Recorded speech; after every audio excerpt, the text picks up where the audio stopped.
puisque l'un de mes monstres préférés, Fin Fang Foom, va bientôt être, je l'espère en tout cas, à l'honneur dans le crossover Monster Unleashed, et que le film Doctor Strange vous a introduit au personnage de Wong, son assistant, je me suis dit qu'il était parfaitement temps de parler d'une histoire crossover entre le dragon vert et l'assistant mystique. Se farcir nos amours, nos peines, nos haines, nos querelles. Pas de vacances, pas de dimanche, overbooké. Faut qu'il assure, toujours présent à l'appel. Pourtant il aimerait se faire un peu moins prier. Quand il descend là du ciel, ce sera pas toujours pour se marrer. Son sale sourire d'éternel s'effacera quand il verra l'étendue de vos péchés. Cette histoire, intitulée Comment Fin Fang Foom a sauvé Noël, est parue en 2006 dans le Marvel Holiday Special de la même année. L'histoire commence sur le personnage de Wong, qui nous servira de narrateur pour la soirée.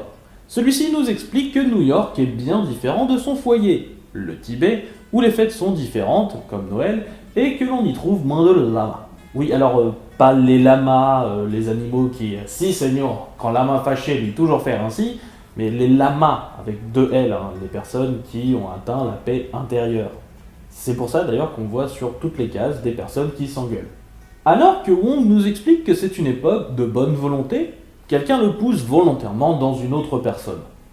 L'assistant va alors pour s'excuser quand il s'aperçoit que la personne en question est Fin Fang Foom, le dernier des grands seigneurs dragons dont Wong a lu les exploits dans sa jeunesse. Alors notez bien, il est apparemment totalement canon que Wong est un fanboy absolu de Fin Fang Foom. Et oui, je me suis beaucoup entraîné pour pouvoir prononcer le mot de Fin Fang Foom. Fin Fang Foom. Fin Fang Foom. Wong est pratiquement hypnotisé par le fait de rencontrer Fin Fang Foom et nous présente en narration une vision admirative du Seigneur Dragon. Bien sûr, le passage du temps a réduit sa stature, mais il porte toujours en lui un air de puissance royale, de sagesse et bien sûr de dignité.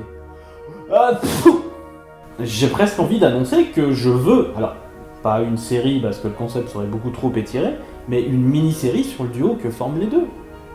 Au bout de seulement 2 pages. Cette histoire est bonne à ce point. C'est alors qu'arrive un camion portant un Père Noël géant, dont les occupants, tout de vert vêtus, descendent un officier de police et appuient sur un bouton pour changer la couleur du barbu géant, qui devient vert lui aussi. Alors, point de référence ici à Saint-Nicolas, mais plutôt à Hydra, dont il s'agit d'un des plans pour détruire New York. Et à toi, fan de cinéma, où l'Hydra est une organisation pas trop mal foutue, je te présente l'Hydra des comics, qui a eu bien souvent des plans extrêmement what the fuck, comme transformer le président en serpent pour conquérir le monde. Les forces de l'Hydra déclarent donc que Noël est annulé face à la populace qui panique. Wong décide donc de donner son assistance à Fin Fang Foom pour détruire ses oppresseurs, tout comme Fin Fang Foom l'a fait pour les menaces de jadis. C'est alors que Wong est mis au courant d'un tout petit détail pourtant capital. Le Seigneur Dragon déteste les humains et qu'il considère déjà Noël comme une farce, au vu du fait que les hommes s'entretuent sur cette fête censée célébrer l'amour et qu'il ne va certainement pas choisir un côté plutôt qu'un autre. Purée, mais je veux voir plus de Fin Fang Foom présenté de cette façon-là. Après, c'est sans doute mon amour des anti-héros qui parle, mais ce serait génial. Wong voit donc son cœur de fanboy tout brisé. Il nous apprend même qu'il pleure, mais qu'à cela ne tienne, il attaquera quand même la Hydra. Ses compétences en arts martiaux lui permettront d'abattre plusieurs malfaisants, mais devant le nombre, il ne pourra que s'incliner. Mais quand les membres de l'Hydra crient « Ce fou est tout seul !», Fin Fang Foom commence à reconsidérer la chose et aide finalement Wong d'un coup de queue salvateur. Et l'expression d'un coup de queue salvateur n'est absolument pas à sortir de son contexte. Je vous connais. Puis le dragon fait tomber le robot géant sur un camion, dont il fait ensuite exploser l'essence avec l'aide de son rhume, qui aide son souffle de feu à sortir. Mais la victoire n'est pas gagnée pour autant, puisque débarque alors le reste de l'Hydra qui les encercle. Quand débarque alors une autre branche de l'Hydra. C'est un thème récurrent du développement de l'Hydra dans les comics. L'incompatibilité entre certaines branches de l'organisation. Ah oui, puisque si quand on coupe une tête, il en repousse 2. Rien ne dit que ces têtes vont être les mêmes, ni même qu'elles vont s'entendre entre elles. Fin Fang Foom décide donc de laisser tranquillement le ton monter entre les deux camps, puis de crier « Mort aux imposteurs !» et de laisser les deux camps s'exterminer mutuellement. Le dragon en profite pour continuer de développer pourquoi il n'aime pas les humains.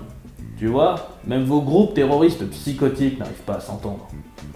La bataille fut de courte durée, et les survivants furent embarqués par le Shield, alors que Fin Fang Foom déclare qu'il a combattu l'Hydre il y a 500 ans, et que jamais ses têtes n'ont repoussé. Oh, ou alors une série sur Fin Fang Foom dans les jours anciens, ce serait bien aussi, avec les personnages mythologiques et tout. Non mais faut arrêter de rêver là en fait.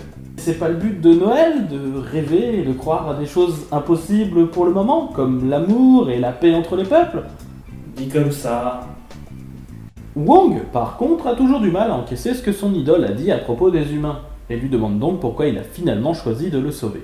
Le vieux dragon répond alors que c'est parce qu'il déteste voir quelqu'un se battre seul. Seul, qui est sans doute l'un des meilleurs mots pour décrire Fin Fang Foom, le dernier des Seigneurs Dragons. Wong se décide donc à l'inviter à venir manger chez son maître, le Docteur Strange, mais le dragon décline pour le moment sans toutefois refuser totalement. L'assistant lui répond alors que ce n'est pas une époque pour être seul, et le dragon lui rétorque qu'il est plutôt temps pour un bon bain chaud et un whisky. Puis Fin Fang Foom s'en va, tandis que Wong essaye de s'imaginer ce que cela fait d'être le dernier de son espèce, et de voir passer les siècles sans personne avec qui les partager. Et fin. Une petite histoire que j'aime beaucoup, qui j'espère vous fera apprécier un peu plus le personnage de Fin Fang Foom.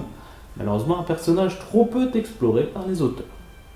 Et demain, l'on continuera dans le thème des monstres, puisqu'on nous parlera du grand méchant.